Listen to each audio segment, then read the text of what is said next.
الحمد لله نحمده ونستعينه ونستغفره ونؤمن به ونتوكل عليه ونعوذ بالله من شرور أنفسنا ومن سيئات أعمالنا من يهده الله فلا مضل له ومن يضلله فلا هادي له ونشهد أن لا إله إلا الله وحده لا شريك له ونشهد أن سيدنا وسندنا وحبيبنا وحبيب ربنا ومولانا ونبينا محمدا عبده ورسوله وصلى الله تعالى عليه وعلى آله وأصحابه وبارك وسلم تسليما كثيرا كثيرا أما بعد فأعوذ بالله من الشيطان الرجيم بسم الله الرحمن الرحيم فمن يرد الله أن يهديه يشرح صدره للإسلام ومن يرد أن يضله يجعل صدره ضيقا حرجا كأنما يصعد في السماء كذلك يجعل الله الرجس على الذين لا يؤمنون وعن ابن مسعود رضي الله تعالى عنه قال تلا رسول الله صلى الله عليه وسلم فمن يرد الله أن يهديه يشرح صدره للإسلام فقال رسول الله صلى الله عليه وسلم إن النور إذا دخل الصدر انفسح فقيل يا رسول الله هل لتلك من علم يعرف به قال نعم التجافي من دار الغرور والإنابة إلى دار الخلود والاستعداد للموت قبل نزوله أو كما قال رسول الله صلى الله عليه وسلم صدق الله مولانا العظيم وصدق رسول النبي الكريم ونحن على ذلك لمن الشاهدين والشاكرين والصلاة والسلام على سيد الأنبياء والمرسلين والحمد لله رب العالمين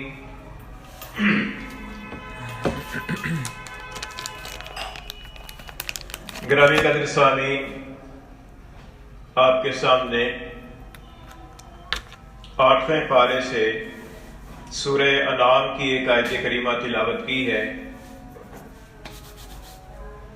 اور اسی آیت کریمہ میں بیان کردہ مضمون کی تشریح کے سلسلے میں ایک حدیث شریف جس کے راوی حضرت عبداللہ بن مسعود رضی اللہ عنہ ہے،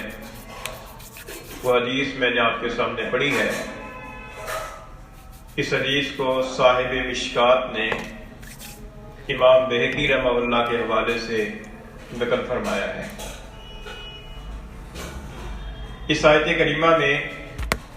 اللہ تعالیٰ نے شرح صدر کا ذکر فرمایا ہے۔ شرح صدر کہتے ہیں اطمینان قلبی کو، کسی کام کی پر آدمی کا دل مطمئن ہو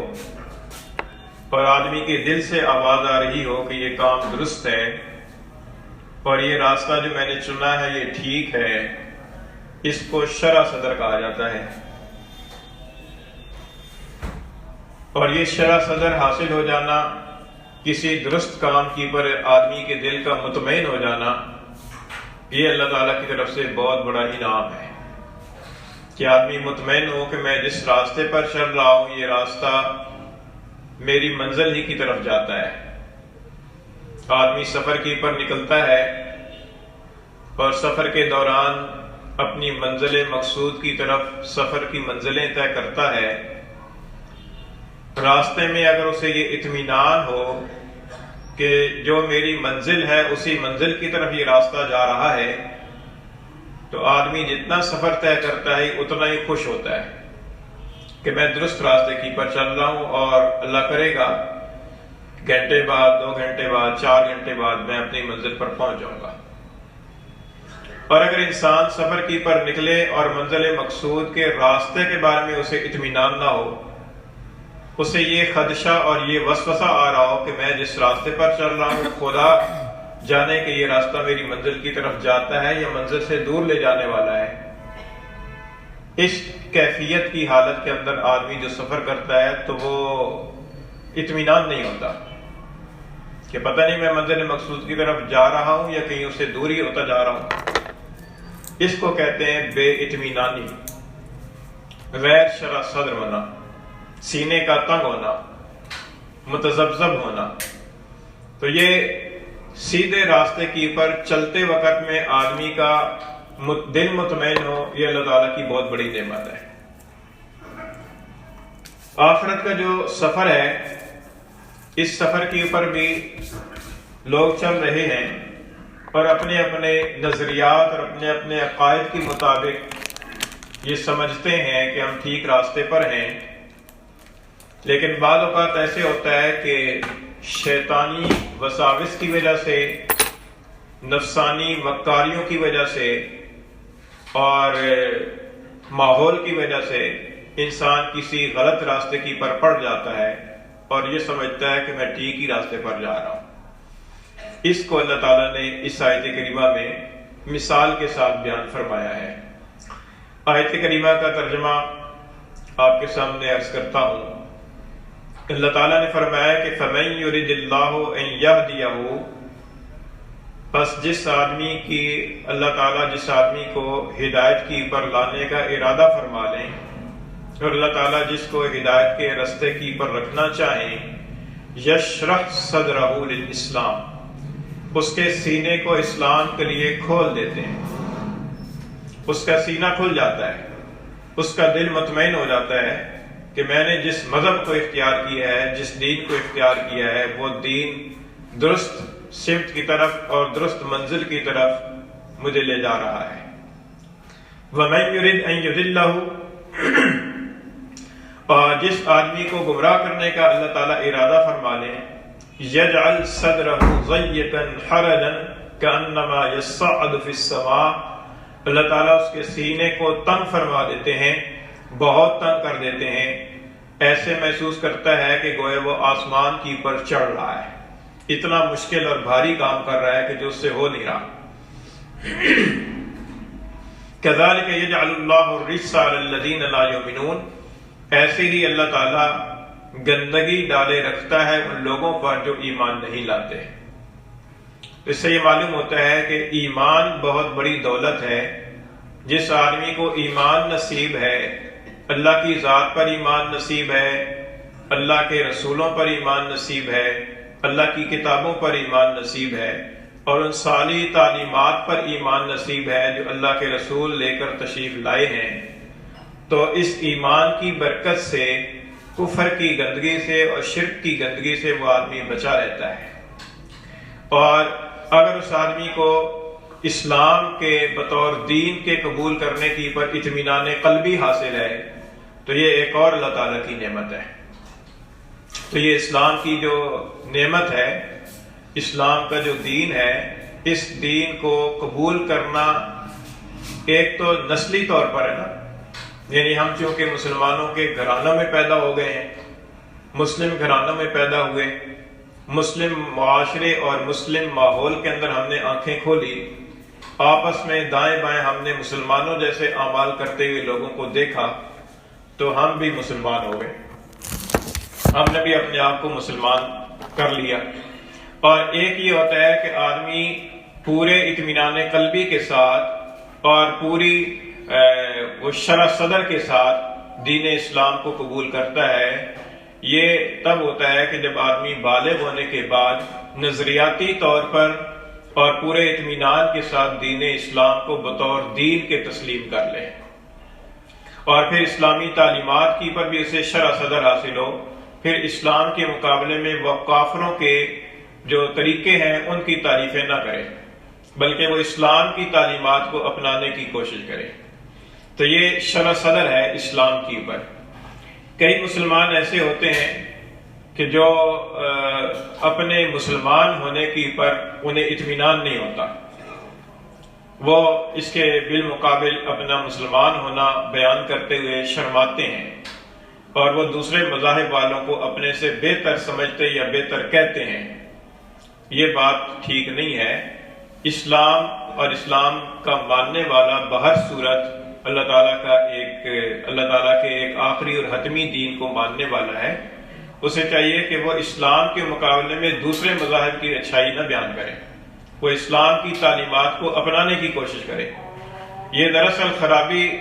اسلام کے ماننے والوں کے اندر ہے، اسلام میں خرابی نہیں ہے۔ جس کا ظہور جو ہے نا وہ اسلام کے ماننے والوں کی طرف سے ہوتا ہے۔ تو بعض اوقات کوئی مسلمان کسی سے دھوکہ کرتا ہے تو وہ کہتا ہے کہ دیکھو جی یہ مسلمانوں کی حالت ہے۔ تو ٹھیک ہے، بات تو یہ صحیح ہے، مسلمانوں کی حالت ہے، لیکن وہ اسلام نے وہ تعلیم نہیں دی۔ اس کا الزام اسلام کی پر نہیں آتا، وہ تو الزام اس کے عمل نہ کرنے والے کی پر عمل نہ کرنے کی وجہ سے آیا ہے۔ تو اس لیے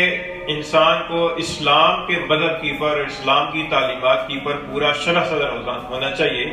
اور شرح صدر کے مطابق اس کے مطابق احکام کی پر عمل کرے۔ اگر کوئی مسلمان اسلامی تعلیمات کے خلاف کوئی عمل کرتا ہے تو اس کی وجہ سے اپنے مسلمان ہونے کی پر وہ تذبذب کا شکار نہ ہو، بلکہ اپنے طور پر مطمئن رہے، اور مطمئن ہونے کے ساتھ ساتھ اپنی اصلاح کی کوشش کرے کہ اپنے اندر جو باتیں ایسی ہیں جو اسلامی تعلیمات کے خلاف ہیں ان کو اسلامی تعلیمات کے مطابق بنانے کی کوشش کرے۔ تو یہ آیت کریمہ اللہ تعالیٰ نے اس میں شرح صدر کا ذکر فرمایا ہے۔ شرح صدر کہتے ہیں اطمینان قلبی کو۔ حدیث شریف جو آپ کے سامنے پڑھی ہے اس کے اندر اسی آیت کریمہ کی مزید تشریح ہے۔ حضرت عبداللہ بن مسعود رضی اللہ تعالیٰ عنہ سے روایت ہے، فرماتے ہیں کہ طلع رسول اللہ صلی اللہ علیہ وسلم فمن یرد اللہ ان یہدیہ یشرح صدرہ للاسلام۔ حضرت عبداللہ بن مسعود رضی اللہ تعالیٰ عنہ فرماتے ہیں کہ رسول اللہ صلی اللہ علیہ وسلم نے قرآن مجید کی یہ آیت کریمہ ہمارے سامنے پڑھی، تلاوت فرمائی یہ آیت کریمہ۔ جب یہ آیت کریمہ آپ نے تلاوت فرمائی تو اس کے بعد اللہ کے رسول نے اس شرح صدر کی وضاحت فرمائی۔ اس شرح صدر کیا ہے؟ آپ صلی اللہ علیہ وسلم نے فرمایا کہ ان النور اذا دخل الصدر انفسح، کہ جب نور ایمانی یا نور ہدایت کسی انسان کے دل میں داخل ہوتا ہے اس کی وجہ سے اس کا سینہ کھل جاتا ہے، اس کا سینہ کشادہ ہو جاتا ہے، اس کے دل کو اطمینان نصیب ہو جاتا ہے، اور اس کا وہ مطمئن ہو جاتا ہے کہ میں ٹھیک راستے پر ہوں۔ فقیل یا رسول اللہ هل لتلک من علم یعرف بہ، اللہ کے رسول سے پوچھا گیا کہ اللہ کے رسول یہ ارشاد فرمائیے کہ کیا اس شرح صدر کی کوئی علامت بھی ہے کہ جس کے ذریعے سے اس کو پہچانا جا سکے کہ یہ مجھے شرح صدر ہے یا نہیں ہے، اسلامی احکام کے اوپر میرا دل مطمئن ہے یا نہیں ہے، اس کی کوئی علامت بھی ہے؟ تو رسول اللہ صلی اللہ علیہ وسلم نے فرمایا کہ نعم، کہ جی ہاں اس کی علامت بھی ہے۔ اور پھر رسول اللہ صلی اللہ علیہ وسلم نے 3 علامتیں ذکر فرمائی۔ ہمارے لیے یہ ایک قابل غور مقام ہے کہ ہم اپنے آپ میں جھانک کر دیکھیں کہ ہمیں وہ علامتیں حاصل ہیں یا نہیں ہیں۔ حاصل ہیں تو اللہ تعالیٰ کا شکر ادا کرنا چاہیے، حاصل نہ ہو تو ان کے پیدا کرنے کی فکر کرنی چاہیے۔ 3 علامتیں ذکر فرمائی۔ فرمایا التجافی من دار الغرور،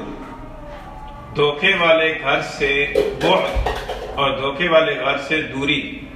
دھوکے والے گھر سے مراد ہے دنیا کی زندگی، دنیا کا گھر۔ اللہ تعالیٰ نے ارشاد فرمایا کہ فلا تغرنکم الحیات الدنیا، تمہیں دنیا کی زندگی دھوکے میں نہ ڈالے۔ اور فرمایا کہ فما الحیات الدنیا الا متاع الغرور، کہ دنیا کی زندگی تو محض دھوکے کا سامان ہے۔ تو رسول اللہ صلی اللہ علیہ وسلم نے فرمایا کہ دار الغرور سے بعد اور دار الغرور سے آدمی کے دل کے اندر تنگی اور نفرت پیدا ہو، فرمایا کہ ایک اس کی علامت یہ ہے۔ اب دنیاوی زندگی کیا ہے اس کو سمجھنے کی ضرورت ہے۔ دنیاوی زندگی مال و دولت کا، اہل و عیال کا، مکان اور گاڑی کا، گھر اور سواری کا، اور دیگر ساز و سامان جو انسان کے استعمال میں آتا ہے، ان چیزوں کا نام دنیا نہیں ہے۔ دنیا کی زندگی اس چیز کا نام ہے کہ آدمی ایسے کاموں کے اندر منہمک ہو جائے کہ جو اسے آخرت سے غافل کر دیں، اللہ سے غافل کر دیں، اور اللہ کی ذکر سے اور اللہ کی اطاعت سے اس کو پھیر دیں۔ دنیا کی مادی مفاد کی خاطر، دنیا کی عارضی لذت کی خاطر وہ آخرت کا عذاب اپنے لیے گوارا کر لے، تو یہ ہے دنیاوی زندگی کے ساتھ انہماک۔ اور جو آدمی دنیاوی زندگی کو، دنیا کی چیزوں کو استعمال کرتا ہے اور ان چیزوں کے استعمال کرنے میں اللہ تعالیٰ کی رضا کو پیش نظر رکھتا ہے اور یہ سوچتا رہتا ہے کہ کہیں اس کام کی وجہ سے میرا آخرت نہ بگڑ جائے، میرے آخرت کا نقصان نہ ہو جائے، تو یہ دنیا کا استعمال کرنا ہے۔ ایک ہے دنیا کی محبت اور ایک ہے دنیا کا استعمال کرنا۔ تو یہ استعمال کرنا تو ظاہر ہے کہ دنیا کے اندر جب تک انسان کی جان ہے، جب تک انسان کی زندگی ہے، تو دنیا کے اندر ان چیزوں کو استعمال کرنے کا آدمی محتاج ہے۔ کوئی آدمی ایسا نہیں ہو سکتا کہ ان ساری چیزوں سے مستغنی ہو جائے۔ لباس کا آدمی محتاج ہے، کھانے پینے کا آدمی محتاج ہے، آرام کے لیے مکان کا محتاج ہے، سفر کے لیے سواری کا محتاج ہے۔ ان ساری چیزوں کو استعمال کرنا تو انسان کے لیے ناگزیر ہے، لیکن جو آدمی ان چیزوں کو محض استعمال کرتا ہے، ان چیزوں کے ساتھ اتنا دل نہیں لگاتا کہ ان چیزوں کے ساتھ دل لگانے کی وجہ سے وہ اللہ کے احکام سے غافل ہو جائے، تو یہ محض دنیا کا استعمال کرنا ہے، یہ دنیا کی چیزوں کا استعمال کرنا ہے، دنیا کی چیزوں کی محبت نہیں ہے۔ ہاں، جو آدمی دنیا کی چیزوں کے ساتھ ایسا دل لگا لے کہ ان کی خاطر وہ اپنی آخرت کو بگاڑ لے، اپنی آخرت کا نقصان کر لے، اللہ کو ناراض کر لے، اس کا مطلب یہ ہوا کہ اس کے دل کے اندر دنیا کی محبت زیادہ ہے۔ مثال سے بات سمجھ لیجیے۔ مثال کے طور پر ایک آدمی کے پاس مال آتا ہے اور مال حاصل کرنے کا اور مال کے ملنے کا ایک موقع اس کے سامنے آتا ہے، اور مال و دولت کا وہ محتاج بھی ہے، بندہ ضرورت بھی پڑتی ہے، لیکن وہ یہ دیکھتا ہے کہ یہ مال و دولت جو میرے پاس آ رہا ہے مجھے مل تو جائے گا، لیکن اس کے نتیجے میں اللہ تعالیٰ کی ناراضگی ہوگی، اللہ کے حکم کی خلاف ورزی ہوگی۔ اس کے باوجود بھی وہ اس کو لے لیتا ہے، تو اس کا مطلب یہ ہوا کہ اس کے دل کے اندر مال کی محبت زیادہ ہے، کیونکہ اس نے مال کو ترجیح دے دی اللہ کی رضا کی پر۔ تو اس چیز کو مد نظر رکھا جائے تو یہ فرمایا کہ التجافی من دار الغرور، دھوکے والے گھر سے دوری ایک علامت۔ دوسری علامت ہے والانابۃ الی دار الخلود، آخرت کے ہمیشہ رہنے والے گھر کی طرف رغبت، شوق، یعنی آخرت کی زندگی اور آخرت کی جو نعمتیں ہیں ان کو حاصل کرنے کا آدمی کے دل میں اشتیاق ہو، شوق ہو۔ جیسے دنیا کی چیزوں کے بارے میں ہمارا شوق ہوتا ہے نا کہ وہ چیز مل جائے، وہ چیز مل جائے، اس طریقے سے اسے گھر، آخرت کا جو گھر ہے، جنت ہے، قبر کی زندگی ہے، برزخ ہے، حشر کی زندگی ہے، ان چیزوں کے بارے میں اس کا شوق پیدا ہو جائے کہ جو چیزیں اسے وہاں پر کام آنی ہیں اور وہاں پر انسان کو اعمال کام آنے ہیں۔ ایک حدیث میں آتا ہے کہ رسول اللہ صلی اللہ علیہ وسلم نے فرمایا کہ جب آدمی فوت ہو جاتا ہے تو میت کے ہمراہ 3 چیزیں جاتی ہیں، ان 3 چیزوں میں سے 2 چیزیں واپس آ جاتی ہیں، ایک چیز اس کے ساتھ رہ جاتی ہے۔ فرمایا کہ جو 3 چیزیں اس کے ساتھ جاتی ہیں ان میں ایک اس کا مال اور ساز و سامان ہے، دوسرے اس کے اہل و عیال ہیں، اور تیسرے اعمال ہیں۔ ان میں سے 2 چیزیں واپس آ جاتی ہیں، اہل و عیال اور مال و سامان واپس آ جاتا ہے، اور اعمال اس کے ساتھ باقی رہ جاتے ہیں۔ اس کا مطلب یہ ہوا کہ آخرت کی زندگی کے اندر کام آنے والی چیز مال نہیں ہے، اہل و عیال نہیں ہے، رشتے اور تعلقات نہیں ہیں، وہاں پر یہ سفارشیں اور دوستیاں جاریاں نہیں چلتی، وہاں پر اعمال چلتے ہیں۔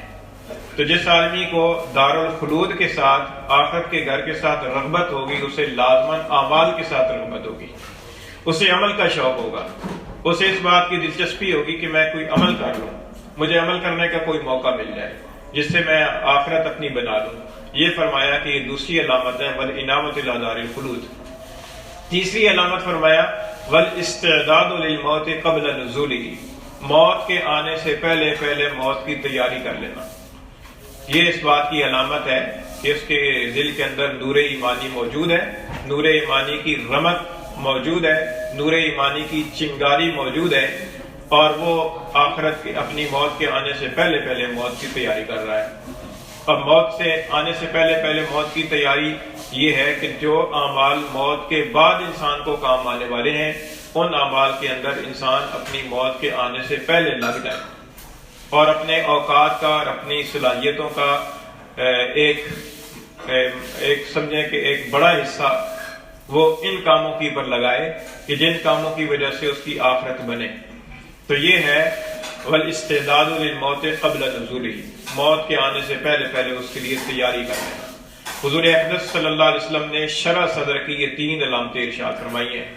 اور ہمارے لیے سمجھنا اس آیت کریمہ کا اللہ کے رسول نے آسان فرما دیا ہے۔ علامات کے ذریعے سے آدمی آسانی سے سمجھ لیتا ہے، پہچان لیتا ہے کہ میں کس لیول پر ہوں، میرے ایمانی حالت کتنی اونچی ہے اور مجھے کتنی محنت کرنے کی ضرورت ہے۔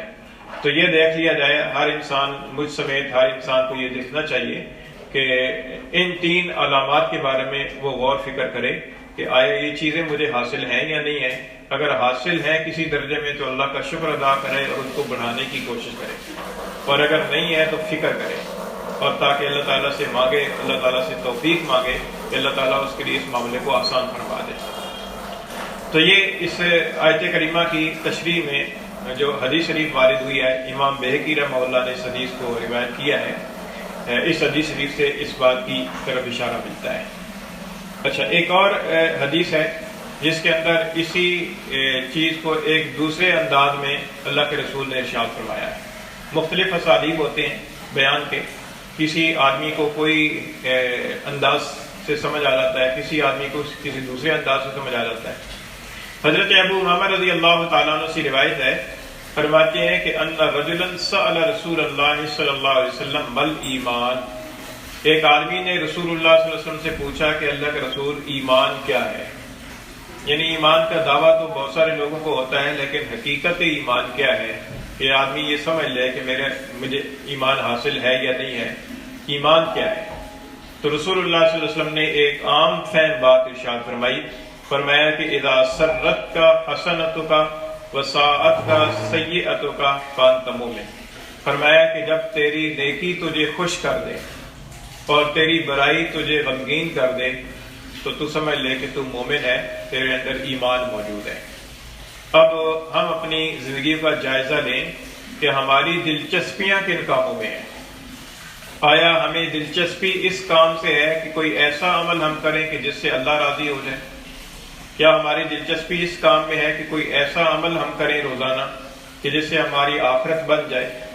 یا ہماری دلچسپی جو ہے وہ دنیاوی کاموں کے ساتھ ہے، دنیاوی کاموں کے ساتھ اور دنیا کے بنانے کے ساتھ دلچسپی ہے، یا آخرت کو بنانے کے ساتھ دلچسپی ہے؟ تو ان دلچسپیوں کے ذریعے سے آدمی کو اپنا قبلہ جو ہے نا وہ معلوم ہوتا رہتا ہے کہ میرا قبلہ کس طرف ہے اور میرا رخ کس طرف ہے۔ دلچسپیاں آج اگر دیکھا جائے تو آدمی اپنے اپنے معمولات کو دیکھ لے، اپنے اپنے شب و روز کو دیکھ لے، اور اپنے وہ شوق کو دیکھ لے کہ اسے شوق کس چیز کا ہے اور وہ کس چیز کے اندر اپنی صلاحیت اور اپنی وقت کا زیادہ حصہ صرف کر رہا ہے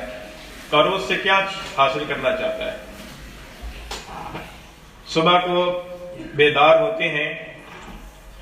لوگ، اٹھتے ہیں اور مختلف کاموں کے اندر لگ جاتے ہیں۔ وہ کون سی چیز ہے، وہ کون سی دلچسپی ہے کہ جو انہیں صبح کے وقت میں اٹھاتی ہے؟ فجر کی نماز پڑھنے کی دلچسپی اور شوق ہے جو انہیں بستر سے اٹھاتی ہے، یا دفتر جانے اور دکان کھولنے کی دلچسپی ہے کہ جو انہیں بستر سے اٹھاتی ہے، یا کسی دنیا کی چیز کو حاصل کرنے کا شوق ہے کہ جس کی وجہ سے وہ اٹھتے ہیں۔ تو اس بات سے اندازہ لگایا جا سکتا ہے کہ آدمی کس چیز کو اپنے لیے بہتر سمجھ رہا ہے اور کس چیز کے حاصل کرنے کے لیے اپنی آرام کی اور اپنے گھر کے معاملات کی قربانی دے رہا ہے۔ وہ قربانی کس چیز کے لیے دے رہا ہے اور وہ کیا چیز ہے کہ جس کو پانے کے بعد اسے خوشی مل جاتی ہے؟ وہ کون سی چیز ہے کہ جس کے حاصل ہونے پر وہ دل سے خوش ہوتا ہے اور اس کی خوشی اس کے چہرے سے چھلکتی ہے اور اس خوشی کا وہ دوسروں کے ساتھ اس خوشی کو شیئر کرتا ہے، دوسروں کو بتاتا ہے؟ وہ کون سی چیز ہے؟ اس چیز کو دیکھنے سے پتہ چلے گا کہ آدمی کو نیکی کے عمل کی پر خوشی ملتی ہے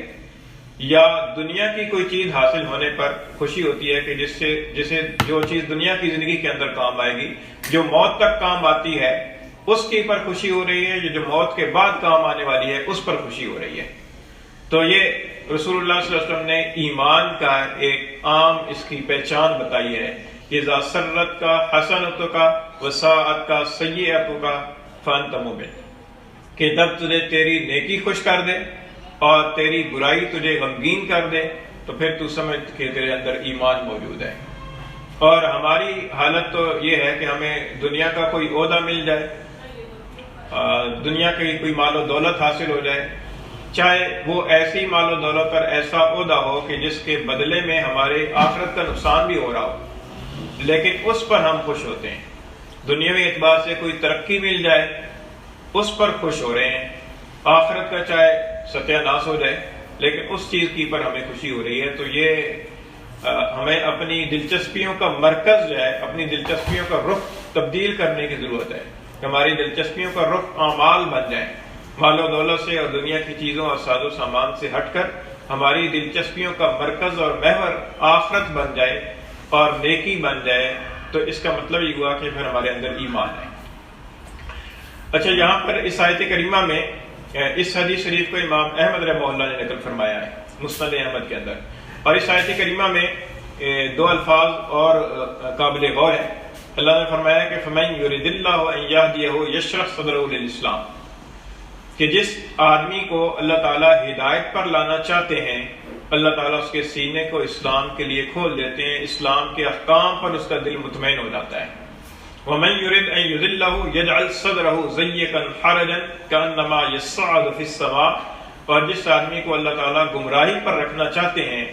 اللہ تعالیٰ اس کے سینے کو تنگ اور بہت تنگ کر دیتے ہیں، گویا کہ وہ آسمان پر چڑھ رہے ہیں۔ اللہ تعالیٰ کو کسی سے دشمنی ہے کہ اللہ تعالیٰ اس کو گمراہی پر رکھنا چاہتے ہیں؟ نہیں۔ اللہ تعالیٰ یہ کیوں اللہ تعالیٰ نے ارشاد فرمایا کہ اللہ تعالیٰ جس کو ہدایت پر رکھنا چاہے اور جس کو گمراہی پر رکھنا چاہے، گمراہی پر وہی آدمی رہتا ہے اور اللہ تعالیٰ کی مشیت تکوینی اسی آدمی کے گمراہی پر رہنے کے بارے میں متعلق ہوتی ہے کہ جو آدمی خود سے گمراہی پر رہنے کو پسند کر لے اور خود اس کے دل کے اندر طلب پیدا نہ ہو ہدایت کی پر آنے کی، خود اس کے دل کے اندر تڑپ پیدا نہ ہو اللہ کو پانے کی، تعلق ماللہ کا شوق اس کے دل کے اندر پیدا نہ ہو، تعلق ماللہ کی دلچسپی اس کے اندر پیدا نہ ہو، اسی آدمی کے بارے میں گمراہی کا فیصلہ ہوتا ہے، کیونکہ وہ اپنی ضد انانیت کی وجہ سے، ضد کی وجہ سے، عناد کی وجہ سے وہ اپنی جو خداداد صلاحیت ہے قبول حق کی، اس خداداد صلاحیت کو زنگ لگا کر وہ ختم کر لیتا ہے۔ اس کے بعد وہ اس قابل نہیں رہتا کہ وہ جو ہے نا وہ ہدایت کو قبول کر لے، لیکن پھر بھی اللہ تعالیٰ کے فضل و کرم اتنا وسیع ہے اور اللہ کی رحمت اتنی وسیع ہے کہ اپنا سب کچھ بگاڑنے کے بعد بھی، اپنے دل کا ستیہ ناش کرنے کے بعد بھی اگر کوئی آدمی ہدایت پر آنا چاہے تو اس کے لیے راستہ مرتے دم تک کھلا ہے، زندگی کے آخری سانس تک اس کے لیے راستہ کھلا ہوا ہے، توبہ کا راستہ کھلا ہوا ہے، ہدایت کا راستہ کھلا ہوا ہے۔ شرط یہ ہے کہ وہ آدمی خود سے چاہے کہ میں ہدایت پر آنا چاہتا ہوں، یا اللہ میرے لیے راستہ کھول۔ اچھا، اس کے لیے اور نہیں تو ہم کم از کم اتنا کر سکتے ہیں کہ ہم اللہ تعالیٰ سے شرح صدر کی دعا مانگتے رہیں، اللہ تعالیٰ سے یہ دعا کرتے رہیں کہ رب اشرح لی صدری، کہ اللہ میرا سینہ کھول دے۔ کم از کم یہ تو مانگ سکتے ہیں۔ جس آدمی کو کسی کام سے دلچسپی ہوتی ہے، جب وہ اپنے آپ کو بے بس پاتا ہے تو سب سے آخری سہارا اس کا یہی ہوتا ہے کہ وہ اللہ تعالیٰ سے دعا کرتا ہے۔ مریض ہے، اس کے کسی کا والد مریض ہے، کسی کا بیٹا مریض ہے، کسی کی بیوی مریض ہے، وہ اس کے لیے علاج معالجے کی ساری کوششیں کر لیتا ہے، ساری تدبیریں اختیار کر لیتا ہے، پھر بھی شفا نہیں مل رہی ہوتی۔ آخر کار جب ڈاکٹر بھی لا علاج کر دیتے ہیں پھر بھی اس کے لیے ایک آخری سہارا یہ ہوتا ہے کہ اللہ تعالیٰ سے دعا کر رہا ہے۔ تو کم از کم اس آخری درجے والے کام کو ہم اختیار کر لیں کہ اللہ تعالیٰ سے مانگنا شروع کر دیں، اپنی ہدایت کو اللہ تعالیٰ سے مانگنا شروع کر دیں، اللہ کے سامنے ہاتھ پھیلا کر ہم اس طلب کا اظہار کریں کہ یا اللہ میں آپ کو پانا چاہتا ہوں، یا اللہ میں آپ تک آنا چاہتا ہوں، یا اللہ میں سیدھے راستے پر آنا چاہتا ہوں، میرے لیے سینے کو کھول دے اور میرے لیے اسباب پیدا فرما دے۔ اللہ کے لیے کیا مشکل ہے؟ اللہ تعالیٰ تو 70 سالہ کافر کو بھی ہدایت دینا چاہے تو دے دے، اللہ کے لیے کیا مشکل ہے دل کا پھیرنا؟ ہاں اس کے لیے دعا ضروری ہے، بندے کی طلب ضروری ہے کہ بندہ اپنے آپ سے یہ چاہے اور اللہ کے سامنے ظاہر کرے کہ یا اللہ میں ہدایت پر آنا چاہتا ہوں۔ اور یہ کوئی مشکل کام نہیں ہے، چلتے پھرتے آدمی اللہ تعالیٰ سے ہدایت مانگ سکتا ہے، 2 رکعت نفل حاجت پڑھ کر اللہ تعالیٰ سے ہدایت مانگ سکتا ہے۔ آخر دنیا کے جو کام ہمارے پھنس جاتے ہیں تو ان کے لیے بھی تو ہم نفل حاجت پڑھتے ہیں، کہیں آیت کریمہ کا ختم ہوتا ہے، کہیں یاسین کا ختم ہوتا ہے، کہیں کوئی ورد وظیفہ پوچھا جاتا ہے، اس کے لیے بھی اس طرح کی تدبیر تو کی جا سکتی ہے۔ تو جو آدمی اتنی کوشش بھی نہیں کرتا، اتنی تدبیر بھی نہیں کرتا، تو پھر یہ ایسی گری پڑی نہیں ہے کہ انلزمکموہا وانتم لہا کارہون، کہ ہم زبردستی ہی تمہیں ہدایت پر لیں اور تم چاہو بھی نہیں، اور تمہارے اندر طلب بھی نہ ہو، چاہت بھی نہ ہو، پھر بھی ہم لے آئیں۔ ایسا نہیں ہوتا، اپنی طرف سے اتنی طلب کا اظہار کرنا چاہیے۔ اس سلسلے میں ایک دعا بتاتا ہوں اور بیان کو ختم کرتا ہوں جو حدیث شریف سے ثابت ہے۔ فرمایا کہ یہ دعا مانگنی چاہیے، یا حی یا قیوم برحمتک استغیث، اے حی اور قیوم ذات میں آپ کی رحمت سے فریاد کرتا ہوں، اصلح لی شانی کلہ، میرے سارے معاملات کو درست کر دے، ولا تکلنی الی نفسی طرفۃ عین، اور مجھے اپنے نفس کی طرف ایک لمحے کی طرف کی وقت کے اندر بھی میرے نفس کی طرف سپرد نہ کر، بلکہ مجھے اپنے سایہ رحمت کے اندر آپ جگہ دیجیے۔ تو یہ دعا مانگنی چاہیے اس نیت کے ساتھ کہ اللہ تعالیٰ ہمیں اسلام کی پر اور اسلامی احکام کی پر شرح صدر نصیب فرمائے